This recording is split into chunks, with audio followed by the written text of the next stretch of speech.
सहनाववतु सहनौ भुनक्तु सह वीर्यं करवावहै तेजस्विनावधीतमस्तु मा विद्विषावहै।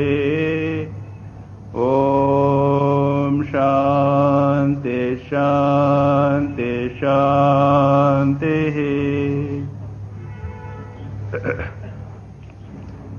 हम लोग इस वर्ष पातंजल योग सूत्र पर विचार करेंगे। हम यथासंभव योग के जो व्यावहारिक पक्ष के संबंधित सूत्र हैं उन पर विस्तार से चर्चा करके आपको ऐसी जानकारी देने का प्रयत्न करेंगे कि आप यह कह सकें कि हां, हम पातंजल योग सूत्र जानते हैं। परंपरा यह है कि किसी एक शास्त्र विशेष को लेकर उस पर ये क्लासेस होती हैं। इस क्लासेस की परंपरा यह है, कोई एक परंपराओं को हम फॉलो करते हैं। उसमें पहले एक मंगलाचरण होता है। मैंने अभी ओम सहनावतु इत्यादि किया। यह एक परंपरागत मंगलाचरण है। लेकिन पातंजल योग सूत्र का एक दूसरा मंगलाचरण का उद्देश्य होता है विघ्न को दूर करना, विघ्न उपसरण। उद्देश्य है कि हम जो शास्त्र पाठ कर रहे हैं यह निर्विघ्न समाप्त होवे। फिर हम इसमें कुछ प्रणाम करते हैं, हमारा पूर्व आचार्य के प्रति आदर प्रदर्शित करते हैं। इस प्रकार से मंगलाचरण एक अत्यंत आवश्यक अंग है। मन हमारा उस शास्त्र के प्रति अभिमुख हो जाता है। ये सारे उपयोग हैं मंगलाचरण के। इस योग सूत्र का मंगलाचरण है पतंजलि के प्रति नमन। मैं इस मंगलाचरण का उच्चारण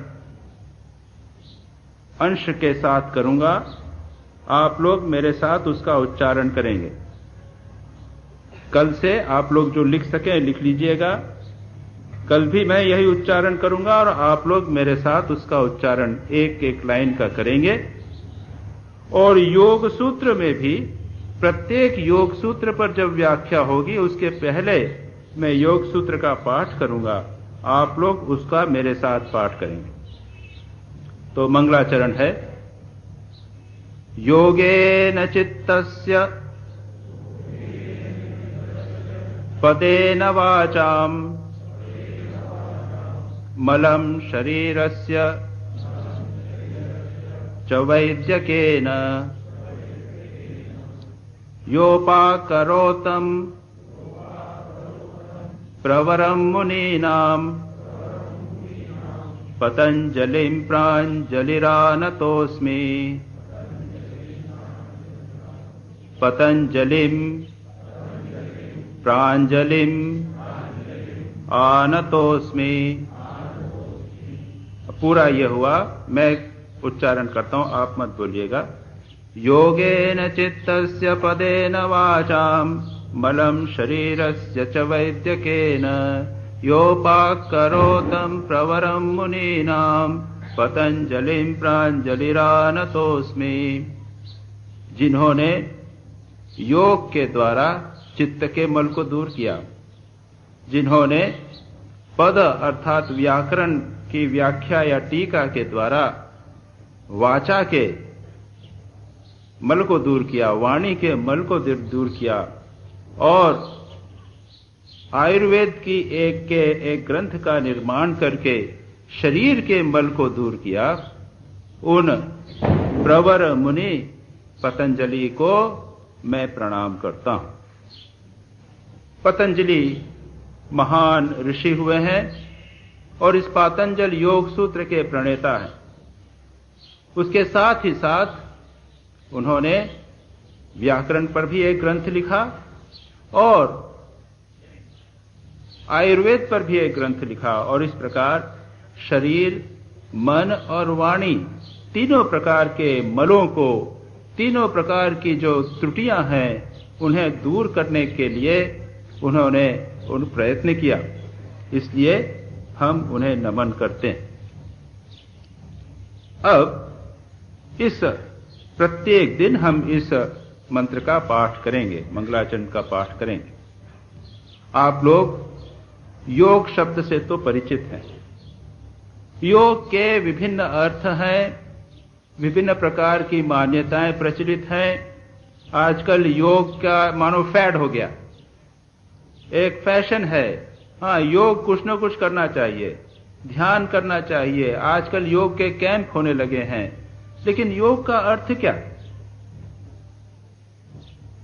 युज, संस्कृत की युज धातु से बने हुए इस योग शब्द का अर्थ है जोड़ना। किसको जोड़ना? आत्मा और परमात्मा को जोड़ना। योग यानी यूनियन। योग परमात्मा और आत्मा को जोड़ने को योग कहते हैं। यह लक्ष्य भी है और इसे प्राप्ति का जो उपाय है उसे भी योग कहते हैं। और ये उपाय कई हो सकते हैं। स्वामी विवेकानंद ने जितने विभिन्न उपाय हैं उनको 4 योगों में विभक्त किया है: कर्मयोग, ज्ञान योग, राजयोग और भक्ति योग। और यह जो पातंजल योग सूत्र है यह राजयोग से संबंधित है। विभिन्न योगों का वर्णन आप देखेंगे।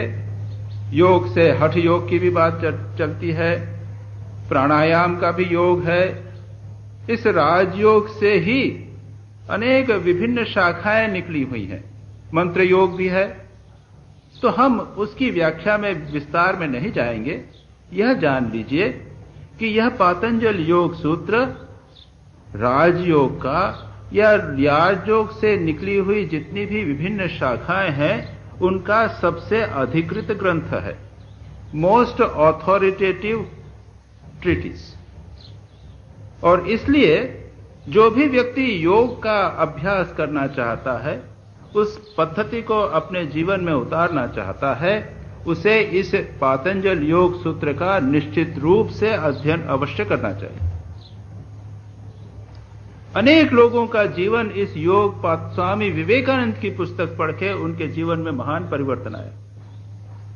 हम जानते हैं रामकृष्ण मिशन में अनेक युवक सबसे पहले स्वामी विवेकानंद की राजयोग पढ़ते थे और उससे जीवन में ऐसा परिवर्तन आता था कि वे आगे चलकर साधना का जीवन, सन्यासी का जीवन ग्रहण करते थे। ऐसा प्रभावशाली यह ग्रंथ है।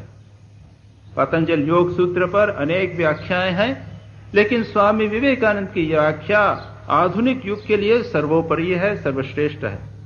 वैसे इस पर व्यास देव ने एक टीका लिखी है, व्यास भाष्य लिखा है। उस पर फिर और भी कई टीकाएं हैं। उसके विस्तार में जाने की आवश्यकता हमें नहीं है। स्वामी विवेकानंद की यह जो पुस्तक राजयोग है, यह हिंदी अनुवाद हो चुका है, अंग्रेजी में भी है। इसको आप अवश्य पढ़ें यदि आप पातंजल योग सूत्र को समझना चाहते हैं। स्वामी विवेकानंद ने इसके प्रारंभ में एक बहुत महत्वपूर्ण और बहुत ही सारगर्भित वैज्ञानिक भूमिका लिखी है। आधा अंश जो है लगभग भूमिका का। उसके बाद में पातंजल योग सूत्र पर स्वामी विवेकानंद की व्याख्या। हम इसी व्याख्या को अपने विचार का, प्रवचनों का एक आधार बनाकर चलेंगे। अब हमने कहा पतंजलि के बारे में संक्षेप में हमने कहा वह 400 ईस्वी में उनका जन्म संभवतः हुआ था। और जैसा मैंने अभी कहा महान ऋषि थे और एक बहुमुखी प्रतिभा वाले महापुरुष थे।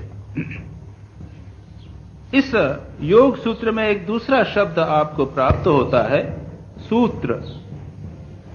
मुझे पता चला कि इसके पहले नारद भुक्ति सूत्र पर व्याख्या हो चुकी है।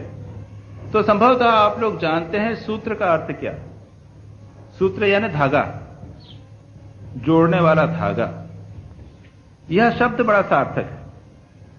जो जोड़े, किससे जोड़े?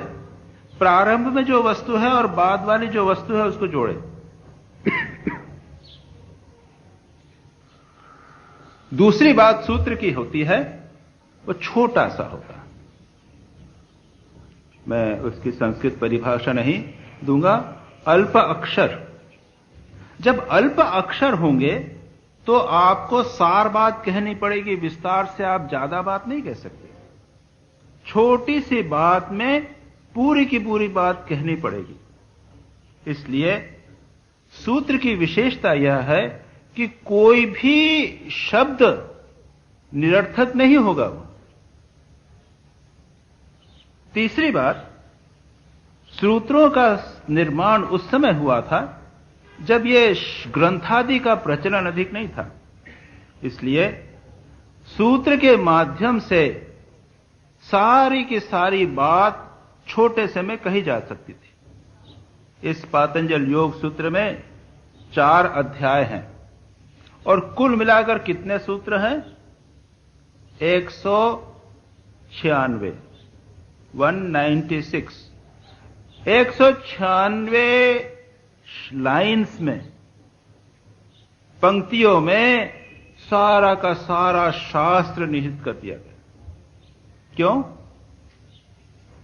जो शिष्य है वो उसको मुखस्त कर सकता है, और अब उसको समझने के लिए जब उसको सोचना पड़ेगा तो उसकी गहराई में जाना पड़ेगा।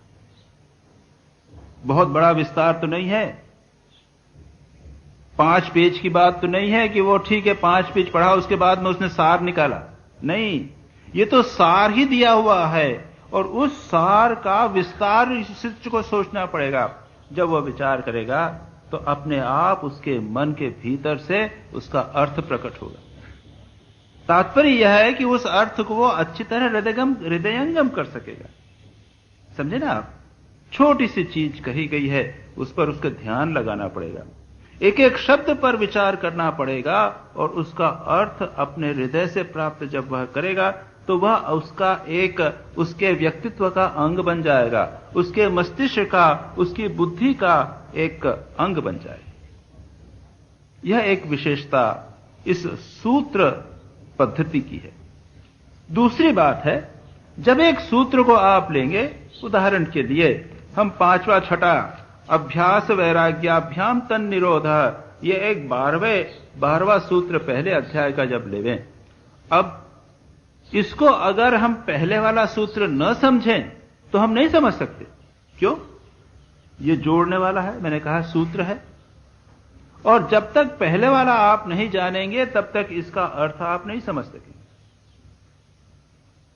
तन निरोध, उसका निरोध। किसका निरोध? जब तक आप पहली बात नहीं समझें, पहला सूत्र नहीं समझें, इसके पहले वाला सूत्र नहीं समझे, तब तक अर्थ नहीं निकाल सकते। ये इसकी विशेषता भी है और एक इसकी त्रुटि भी है, एक लिमिटेशन भी है।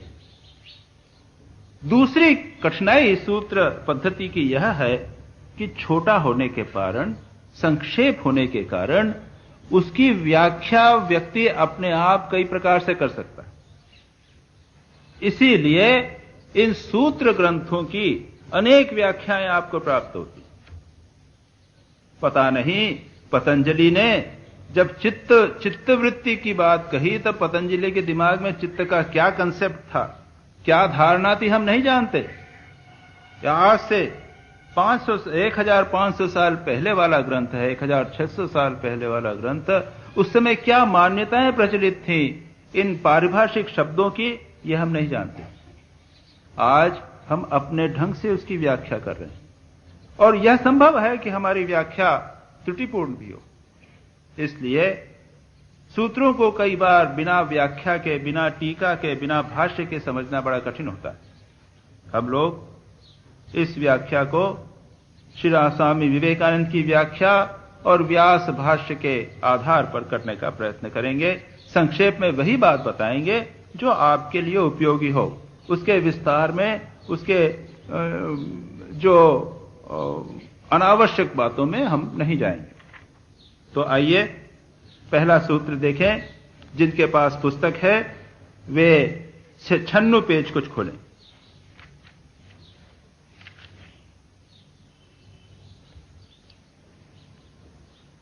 छियानवे पेज, प्रथम अध्याय, समाधिपाद, प्रथम सूत्र, अथ योगानुशासनम। बोलिए आप मेरे साथ में, पुनः बोलता हूं, अथ योगानुशासनम। इसका अर्थ हुआ अब योग की व्याख्या करते हैं। अब इस शब्द में, इसमें देखिए अथ शब्द का उपयोग किया गया। जिन लोगों ने नारद भक्ति सूत्र का यह क्लास अटेंड किया होगा वे जानते होंगे, वहां भी प्रारंभ होता था, वह भी सूत्र पद्धति थी। अथातो भक्तिम व्याख्यास्यामः, अथातो अथ अतः भक्तिम व्याख्यास्यामः। अथ अतः दो शब्द थे, यहां है अथ योगानुशासन। ब्रह्म सूत्र का प्रारंभ होता है अथातो ब्रह्म जिज्ञासा, अथातो धर्म मीमांसा। ये विभिन्न सूत्र जब प्रारंभ होते हैं उसके पहले अथ शब्द का उपयोग किया जाता है। अथ का अर्थ क्या? अब। लेकिन इसका और भी महत्व है। अथ शब्द कहते हैं कि ये भगवान ब्रह्म के मुख से अपने आप निकला। यह एक मंगल सूचक भी है, जैसे ओम। हम कुछ प्रारंभ करते हैं, बोलते हैं ओम। ओम का उच्चारण मंगलाचरण। यह अथ शब्द भी ओम की तरह ही मंगल है। तो जब किसी ग्रंथ का प्रारंभ अथ शब्द से किया जाए तो आप समझ लीजिए कि ये मानो ओम के समकक्ष इस ग्रंथ के पवित्रता का द्योतक है। दूसरा, कुछ लोग यह भी कहते हैं कि अथ यानी अब, तो पहले कुछ रहा होगा कि हां, पहले कुछ बातें शिष्य को पढ़ा दी गई हैं, कुछ उसकी तैयारी हो गई है। अब उसके बाद में कहते हैं देखो तुम तैयार हो गए हो, तुम उत्तम शिष्य हो, तुम इसके अधिकारी हो, अब हम योग सूत्र प्रारंभ करते हैं। हम मानकर चलते हैं, अपन लोग मानकर चले कि मैं एक अधिकारी आचार्य हूं और आप अधिकारी शिष्य हैं। ठीक है ना? जो भी हो कलयुग में, जैसा भी हो, लेकिन आप लोग मानकर चलें कि यह बात है। योग अनुशासनम। योग शब्द को मैंने संक्षेप में आपको बताया, वैसे इस पर व्याख्या और होगी। योग का क्या अर्थ है अगले श्लोक में, अगले सूत्र में इसको विस्तार से बताया गया। कहा गया है अनुशासन। भक्ति में कहा गया था अथातो भक्तिम व्याख्यास्यामः, हम भक्ति की व्याख्या करेंगे। ब्रह्म सूत्र में कहा गया है अथातो ब्रह्म जिज्ञासा, ब्रह्म की जिज्ञासा, ब्रह्म पर विचार, ब्रह्म के संबंध में अन्वेषण। लेकिन यहां कहा गया है अथातो अथ योग अनुशासन। अनुशासन शब्द का हम सामान्यतः अर्थ समझते हैं डिसिप्लिन, कुछ करने की बात। वो केवल व्याख्या नहीं है भक्ति की व्याख्या जैसी, या फिर यह केवल जिज्ञासा नहीं है, यह अनुशासन। योग एक डिसिप्लिन है, एक पद्धति है जिसे हमें अपने जीवन में उतारना पड़ेगा। बिना उसके योग को पढ़ना किसी काम का नहीं। हां, जब आप ब्रह्म की जिज्ञासा करते हैं तो वहां पर ज्ञान योग में शारीरिक सूत्र व्यासदेव ने जो निर्माण किए हैं उसमें जिज्ञासा मात्र से तत्व की प्राप्ति होती है। विचार मात्र से, ज्ञान योग में विचार मात्र से तत्व की प्राप्ति होती है, लेकिन योग का अनुष्ठान करना पड़ेगा। इसलिए यहां पर कहा गया अथ योग अनुशासनम। अब हम योग की व्याख्या करते हैं। यह शब्द व्याख्या भी है, उसका अनुशासन का अर्थ है, लेकिन थोड़ा सा गंभीरता से जाए तो केवल व्याख्या ही नहीं करते, हम यह बताना चाहते हैं कि भाई इसका अनुष्ठान भी करो। अब दूसरे सूत्र में योग की परिभाषा दी जा रही है। क्या परिभाषा दी जा रही है? योगश्चित्त वृत्ति निरोधः। बोलिए। चित्त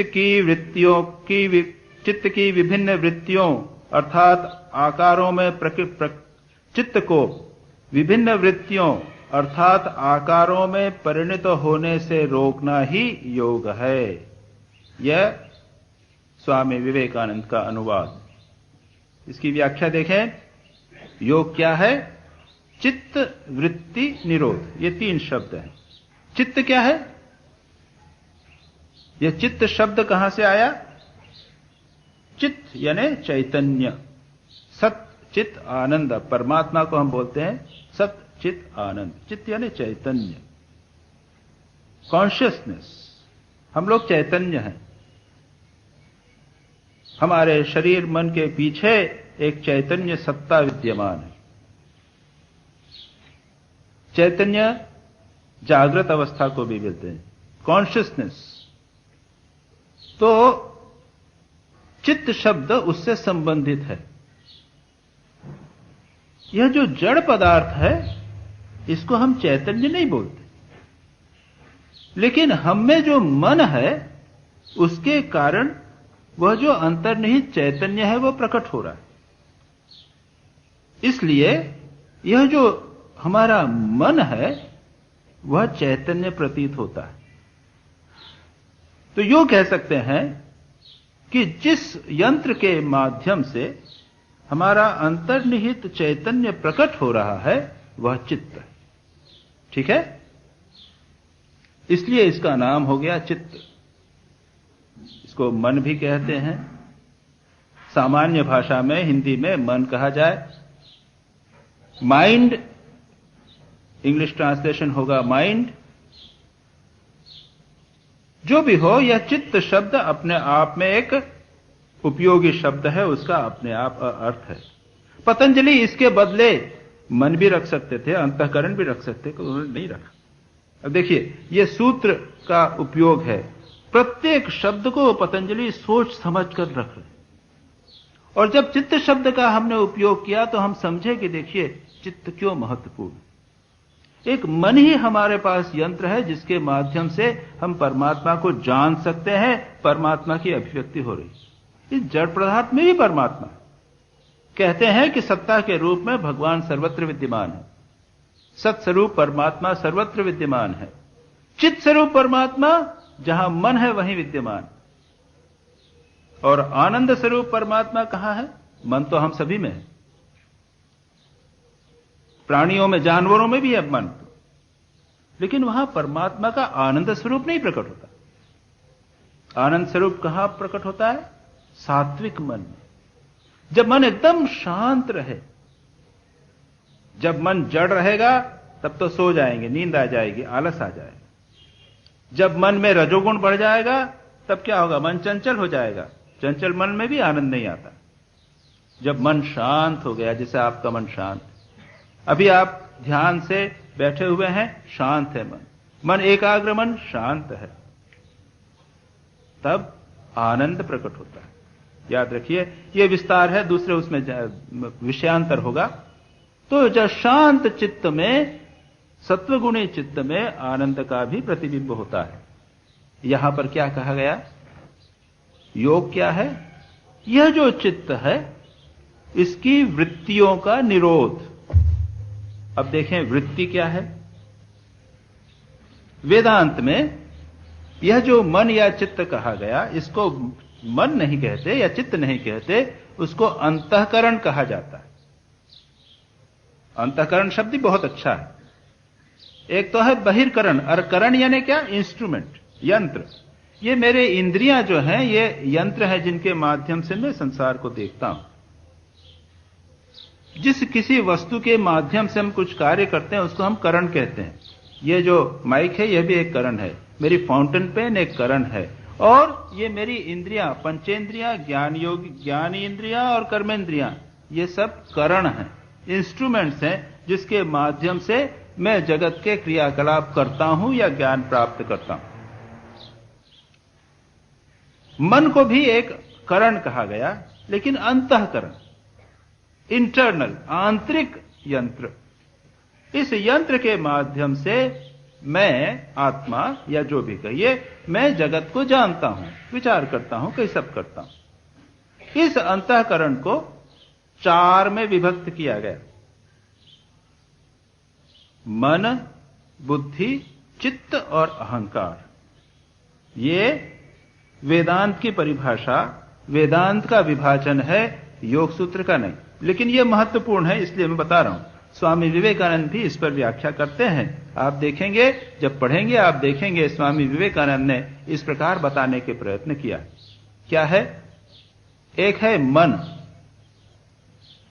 मन यानी जब मन विचार करता है, मन में या इस अंतःकरण में जब ऐसी वृत्ति होती है, यह वस्तु क्या है, क्या सुन रहे हैं आप, मेरी बात सुन रहे हैं, आप विचार कर रहे हैं, कुछ विचार मन में आए, आपने चिंतन प्रारंभ किया, या कहीं आप जा रहे हैं, आपने कुछ वस्तु देखी, आप विचार कर रहे हैं। जब यह संकल्प विकल्प करता है कि ये कौन है, ये क्या मेरा मित्र है? नहीं। शत्रु है? नहीं। ये नया आदमी है, कौन हो सकता है? अच्छा, मैं परिचय लूं, आप कौन हैं? बात किया। ये जो किया कौन करता है? वही एक अंतःकरण जब गवेषणात्मक वृत्ति ग्रहण कर लेता है, जब वह संकल्प विकल्पात्मक वृत्ति ग्रहण कर लेता है, कार्य करता है, तब उसी मन को हम कहते हैं यह मन हो गया। उसके बाद आप निर्णय करते हैं, अरे ये तो मेरा पहचाना वाला व्यक्ति है, अमुक अमुक व्यक्ति है, मैं बहुत दिनों से नहीं मिला था। आपने एक निर्णय कर लिया। या फिर आपने निर्णय किया कि हम आश्रम में जो कैंप हो रहा है, यह एक शिविर हो रहा है, उसमें हम जाएंगे। आपने निर्णय किया। पहले आप सोच रहे थे जाएंगे कि नहीं जाएंगे। जब आपने निर्णय कर लिया कि हाँ हम जाएंगे, ये किसने किया? जो निर्णयात्मक वृत्ति है मन की, उसको कहते हैं बुद्धि। या जब अंतःकरण निर्णयात्मक रूप ले लेता है, वही हुआ बुद्धि। कोई अलग विभाजन नहीं है, एक ही वस्तु अलग अलग रूप ले लेती है। एक पुरुष जब ऑफिस जाता है तो सूट पहन लेता है, ऑफिसर बन जाता है। जब घर पे रहता है तो कपड़े अपने निकाल देता है, पिता बन जाता है। जब कैंप में आता है तो दूसरे कपड़े देखकर एक साधक बन जाता है।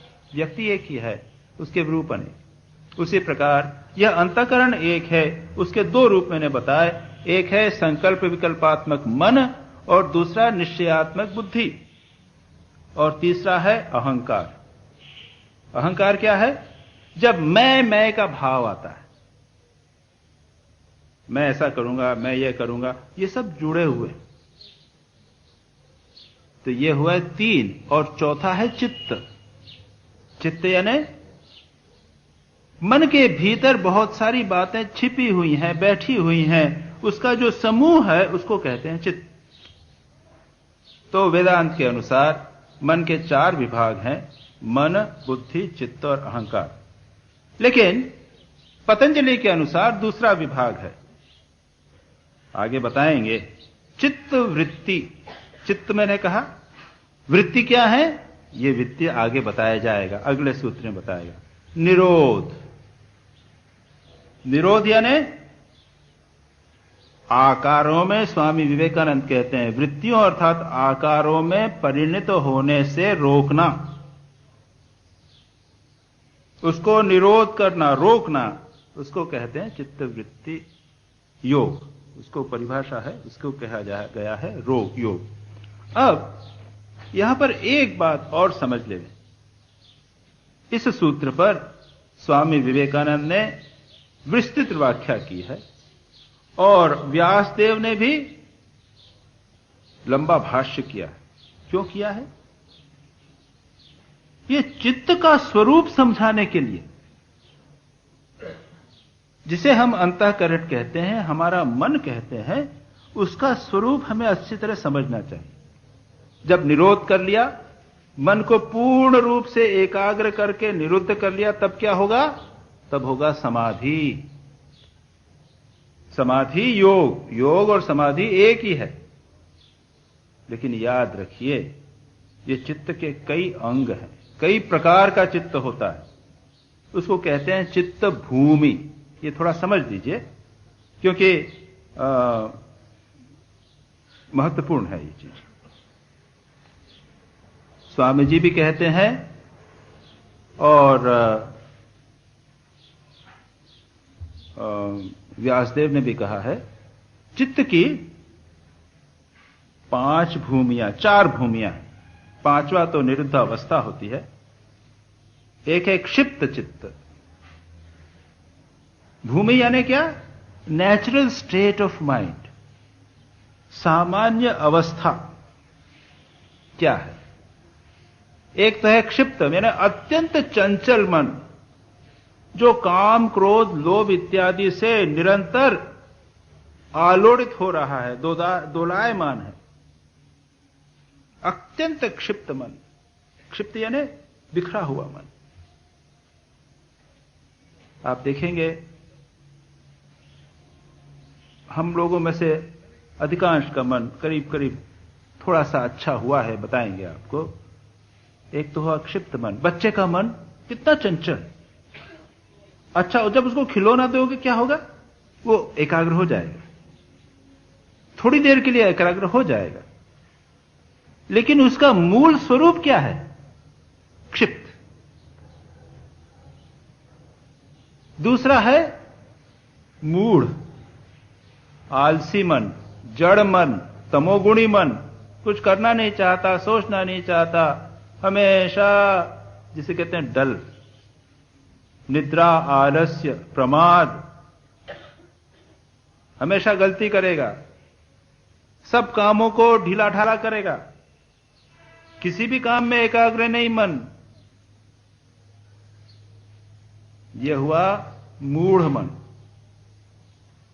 तीसरा हुआ विक्षिप्त, वी लगा दिया क्षिप्त के साथ। ये क्या हुआ? थोड़ा थोड़ा एकाग्र होता है, कहीं कहीं पर क्षिप्तता कम हो जाती है, थोड़ा थोड़ा एकाग्रता का अभ्यास करते हैं हम लोगों का मन विक्षिप्त। चौथा है एकाग्र मन। एक अग्र, 1 पॉइंटेड। क्षिप्त यानी बहुशाखा। माताएं अच्छी तरह समझती हैं कि जब वो धागे को सुई के में डालना पड़ता है तो उसको वो ठीक से अच्छी तरह उसको एकाग्र करना पड़ता है, नहीं तो बारीक बारीक धागे बहुत सारे निकले हुए होते हैं। उसको जब आप ठीक से एकाग्र करो तो वो एकाग्र हो जाता है। हमारे मन के भी अनेक अग्र हैं। अग्र यानी फ्रंट्स। किस दिशा में जा रहा है? सैकड़ों दिशाओं में जा रहा है। अभी आप लोगों का मन क्या हुआ? एकाग्र हो गया, एक मेरी ओर एकाग्र हो गया। यहां पर आपके बदले अगर बच्चे बैठे होते तो क्या करते? इधर उधर इधर उधर इधर बद, यहां भी देख रहे हैं, वहां भी देख रहे हैं। बच्चों का मन चंचल। आप लोग प्रौढ़ हो गए हैं, समझदार हो गए हैं, आप अभी मन एकाग्र हो गया। लेकिन मूल व्यवस्था क्या है? विक्षिप्त। उसके बाद में चौथा क्षिप्त, मूढ़, विक्षिप्त, एकाग्र, और 5वां होता है निरुद्ध। उसकी बात अपन नहीं करेंगे। याद रखिए, इन चारों अवस्थाओं का मन समाधि को प्राप्त कर सकता है। ये काम की बात मैं बोल रहा हूं आपको। मतलब क्या? क्षिप्त मन भी जो काम, क्रोध, लोभ से प्रताड़ित हो रहा है, जो उसका मूल आधार वही है, वह मन भी एकाग्र हो सकता है। उदाहरण के लिए लीजिए, प्रसिद्ध उदाहरण देते हैं जयद्रथ का। आप लोग महाभारत के बारे में जानते हैं, महाभारत की कहानी आपको मालूम है। जयद्रथ एक बार जब पांडव वनवास में थे, वनवास में कहीं इधर उधर गए थे, द्रौपदी थी साथ में, द्रौपदी कहीं जल भरने गई, जयद्रथ उधर से निकला तो द्रौपदी के प्रति मोहित हो गया और उसको उठाकर हरण करने का प्रयत्न करने लगा। इतने में पांडव लोग आ गए, उन्होंने जयद्रथ को पकड़ लिया और कहा कि इसका वध कर दिया जाए। युधिष्ठिर ने कहा नहीं, हम लोगों का संबंधी है, भले ही उसने ऐसा पाप किया है कि वध के लायक है, लेकिन उसके बराबर का दंड दिया जाए। तो क्या करते हैं, उसका मुंडन कर देते हैं, 5 शिखाएं रख देते हैं और एक सभ्य व्यक्ति का, संभ्रांत व्यक्ति का मुंडन करना एक प्रकार का मृत्यु दंड जैसा। वैसे हम लोग तो भारत में मुंडन को बहुत पवित्र माना जाता है, नहीं तो हम लोग क्यों मुंडन कराएं। और जब वहां जाते हैं तिरुपति में तो माताएं भी मुंडन कर देती और बड़ा गर्व का अनुभव करती।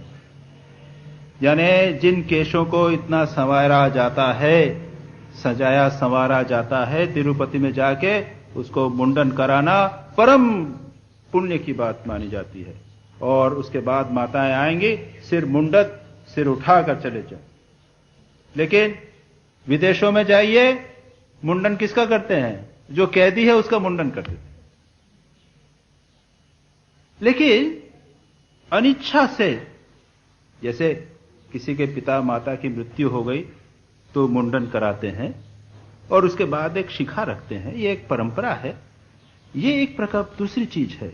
लेकिन मुंडन कर दिया जाए किसी व्यक्ति का, संभ्रांत व्यक्ति का, और शिखा तक निकाल दी जाए या 5 शिखा रख दी जाए, यह मानो मृत्यु के समान दंड। जयद्रथ अत्यंत लज्जित और क्रोधित हुआ, वापस नहीं लौटा।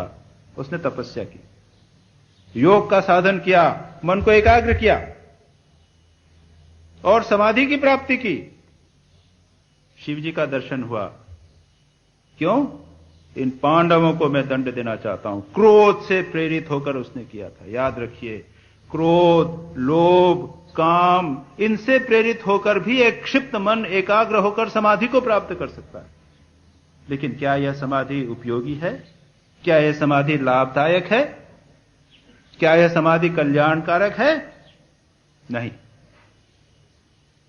यह क्षिप्त मन में हुई है, या मूढ़ मन या विक्षिप्त मन में भी समाधि हो सकती है। यह योग का लक्ष्य नहीं है। इसीलिए कहते हैं चित्त शुद्धि अत्यंत आवश्यक है। पतंजलि योग सूत्र में हम देखेंगे यम और नियम योग सूत्र के प्रारंभ में ही कहे गए हैं। अहिंसा, सत्य, अस्तेय, ब्रह्मचर्य, परिग्रह, इसका पालन बहुत आवश्यक है। बिना उसके साधना करना खतरनाक, और हम देखने का भी प्रयत्न करेंगे। तो मैं आपको बता रहा था कि ये चित्त की भूमियां हैं। हमें देखना है कि हम किस भूमि में विद्यमान हैं। एकाग्रता का अभ्यास करना अच्छा ही है, लेकिन इस भूमि को, यानी basic structure of our mind, मन का जो वास्तविक स्वरूप है, उसको जब तक परिवर्तित नहीं किया जाए तब तक योग सफल नहीं होता, लाभ नहीं होता। इसीलिए भले ही पातंजल योग सूत्र में क्षिप्त, विक्षिप्त, मूढ़ और एकाग्र इत्यादि की चर्चा पतंजलि ने नहीं की, लेकिन व्यास देव ने उसकी टीका भाष्य में लिखना आवश्यक समझा और स्वामी विवेकानंद ने भी इस पर विस्तार किया। अच्छा, आइए, योगश्चित्त वृत्ति निरोध। इसके बाद में आगे चलिए, अगला सूत्र लीजिए, पृष्ठ 100 पेज, 100वां पृष्ठ। तदा दृष्टुः स्वरूपे अवस्थानम। तदा, उस समय, दृष्टा यानी अर्थात इस निरोध की अवस्था में, योग चित्त वृत्ति निरोध, इस निरोध की अवस्था में दृष्टा यानी पुरुष अपने अपरिवर्तनशील स्वरूप में अवस्थित रहता है। क्या होता है? योग आपने बता दिया, योग की परिभाषा कर दी कि ये विभिन्न चित्त की वृत्तियां जो हैं, यह हमारे मन में जो विभिन्न लहरें मानो चित्त की उठ रही हैं, विचार उठ रहे हैं, उनको निरोध करना यह योग है। क्यों? उससे क्या होगा? और निरोध कर लिया मैंने तब क्या होगा? तब तदा दृष्टु, दृष्टु यानी दृष्टा, दृष्टा का, दृष्टा पुरुष, आत्मा, चैतन्य, जिसको हम दृष्टा कहते हैं, जो नित्य साक्षी, दृष्टा और दृश्य, ये दो शब्द आए। दृष्टा यानी मैं देखता हूं, मैं आप लोगों को देख रहा हूं ना, आप लोग हो गए दृश्य, मैं हो गया दृष्टा। कौन देख रहा है? मेरी आंखें देख रही। लेकिन मेरी आंखों को कोई देख रहा है क्या? मेरा मन देख रहा है। क्यों? जब मुझे ठीक से नहीं दिखेगा तो मैं कहूंगा अरे आंख मेरी ठीक से देख नहीं रही है, मेरे को धुंधला दिख रहा है, मुझे ऑप्टिशियन के पास जाकर मेरा चश्मा ठीक कराना पड़ेगा, नंबर चेक करना पड़ेगा। आंखों के दोषों को कौन देखता है? मन देखता है। तो मन हो गया दृष्टा, नेत्र हो गए दृश्य। अब मन मेरा चंचल हो गया, मैं कहता हूं अरे मन मेरा चंचल, आज मैं मन एकाग्र नहीं कर पा रहा, आज बड़ी प्रसन्नता है, या आज मन उदास है। ये मन में जो परिवर्तन हो रहे हैं उनको कौन देख रहा है? कोई और होगा जो देख रहा है। वो कौन है? वो आत्मा। अब यूं तो और भी चाहिए, उसके पीछे बुद्धि है, उसके पीछे अहंकार है, संक्षेप में कह दिया। स्वामी विवेकानंद भी इस पर विचार करते हैं। ये मन है, और मन की जो विकृतियां हैं उसको जो देखने वाला है वह एक अविक्रिय कोई होना चाहिए। मन में भी विकार हैं, इंद्रियों में भी विकार हैं, जिनको हमने पहले पहले आंख को दृष्टा बताया, लेकिन देखा इसमें विकार है। मन को दृष्टा बताया, देखा मन में भी विकार है। इन समस्त विकारों को देखने वाला अविकारी नित्य दृष्टा एक होना चाहिए। वह कौन है? वह है परमात्मा, वह आत्मा। उसे सांख्य की भाषा में पुरुष कहते हैं। हम जब सो जाते हैं तब क्या होता है? रात को स्वप्न देखते हैं, कौन देखता है? आप ही तो देखते हैं। मन तो, आप शरीर तो सो गया लेकिन मन काम कर रहा था, मन ने देखा। अच्छा, जब आप गहरी निद्रा में सो जाते हैं तब क्या होता? तब स्वप्न भी नहीं रहते, मन भी नहीं रहता, फिर भी सो के और उठ के कहते हैं मैं बड़ा अच्छा सोया, बड़ी सुख की नींद सोया, मैं कुछ नहीं जानता था। अरे आपको ये कैसे मालूम पड़ा? कोई ना कोई तो दृष्टा रहा होगा वहां पे भी, इसीलिए तो कहते हैं बड़ी सुख की नींद सोया, सुख का अनुभव हुआ। और अज्ञान का अनुभव हुआ कि मैं कुछ नहीं जानता था। ये सुख का और अज्ञान का अनुभव करने वाला कोई तो रहा होगा। वो कौन है? वो आत्मा। तो पतंजलि इस सूत्र में कहते हैं कि तब दृष्टा जो है वह अपने स्वरूप में प्रतिष्ठित रहता है। जब मन पूरी तरह निरुद्ध हो जाता है, चित्त वृत्तियां निरुद्ध हो जाती हैं, तब दृष्टा अपने स्वरूप में प्रतिष्ठित होता है। और कैसे होता है? उसके आगे कहा गया अन्यथा क्या होता है? वृत्ति सारूप्यम इतरत्र।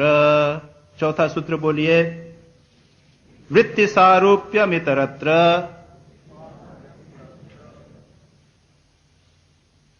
अब इस सूत्र के साथ चौथा सूत्र मिलाना पड़ेगा, नहीं तो नहीं बनेगा। इतरत्र, इतरत्र यानी अन्यथा, इस निरोध की अवस्था को छोड़कर, इतरत्र यानी इस निरोध की अवस्था को छोड़कर दूसरे समय में दृष्टा वृत्ति के साथ एक रूप होकर रहता है।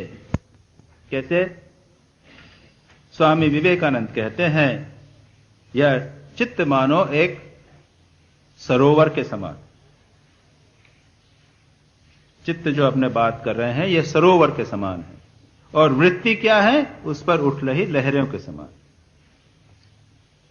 जब अब कल्पना कीजिए कि नीचे पानी में एक बल्ब जला दीजिए, एकदम शांत रखिए पानी को, और नीचे एक छोटा सा एक बल्ब लगा देते, इलेक्ट्रिसिटी का बल्ब लगा देते। अब जब पानी बिल्कुल शांत है तब क्या दिखता है? वो बल्ब बिल्कुल क्लियर दिखेगा। अब आप पानी को हिला दीजिए, खूब जोर से लहरें कर दीजिए, तब क्या होगा? बल्ब नहीं दिखेगा। क्या दिखेगा? ये लहरें प्रकाशित दिखेंगी, ठीक है ना? तो क्या हुआ? वो जो प्रकाश कर रहा है बल्ब है, वह मानो आत्मा या पुरुष। ये चित्त जो है वह सरोवर, और जो लहरें उठी ये वृत्तियां। और जब लहरें उठती रहती हैं, एकाग्र नहीं रहती, मन निरुद्ध या शांत नहीं रहता, तब यह जो प्रकाश है वह इस लहरों के जल के साथ एक रूप हो जाता है कि नहीं? इसी प्रकार से जब मन एकाग्र नहीं होता, जब चित्त विक्षिप्त रहता है, वृत्तियां उठती रहती हैं, तब यह जो आत्मा हमारा है, परमात्मा जिसे हम कहते हैं, या आत्मा जो साक्षी है, वह सब इनके साथ मिल जाता है।